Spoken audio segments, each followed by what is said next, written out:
All right, welcome back to World Tour Workouts. Today I'm going to tell you how to warm up. I see a lot of people, I'd go to a race and I'd see people on their trainers just smashing themselves, firing off all these bullets, losing the race in the warm-up. You don't have to do that, so I'm going to give you a simple protocol of what I used to do and something that you can try your next race. Now, if it's a super long race, you might not even have to warm up. If you don't have to go hard at the very beginning, for a long road race, if I have to get in the early break, maybe then I would for sure warm up. If there's a climb 5 minutes in, you definitely need to get a decent warm up for that. You don't want to get dropped 10 minutes into the race.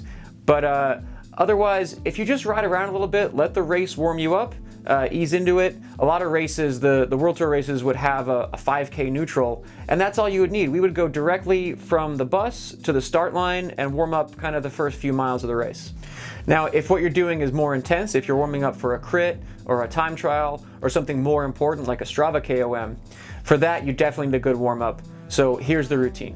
Now we'll count you down 60 minutes before your race start. Now in metric, that's 60 minutes. 1 hour before your race start, you have your caffeine, finish your food, whatever your snacks are, get everything set up. A trainer is ideal for this workout. If you have a stationary trainer, if you have a kicker, set your bike up and get ready to go.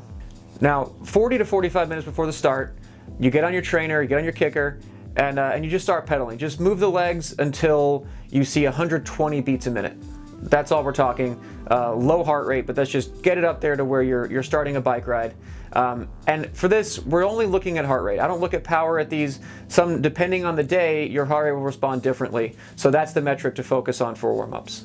Now, once you see 120, once you see that number on your heart rate monitor, ease it off, pedal down, and get it back to like a super easy number, like say 100 is what I would get down to while I'm just spinning that easy.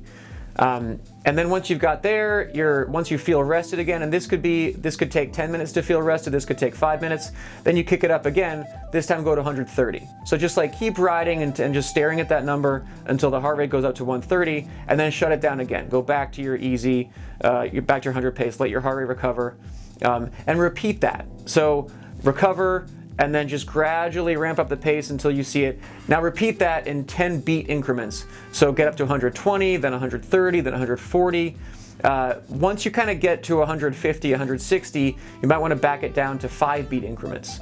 But every time you're going to just kind of ease your legs up, ease the effort up until you see that heart rate number, and then shut it down until you feel recovered, until you feel fresh.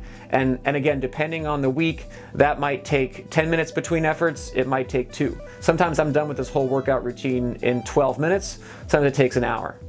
So once you're up to those 5 beat increments, 160, 165, 170, whatever heart rate you plan to race at, whatever you plan to hit for your time trial, once you see that number, your warm-up is done.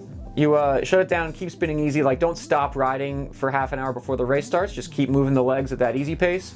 But you're warmed up, you're open, you're ready to go, and you've not flogged yourself and gotten yourself dropped half an hour before the race starts. So there's your warm-up, good luck, see you next time on World Tour Workouts.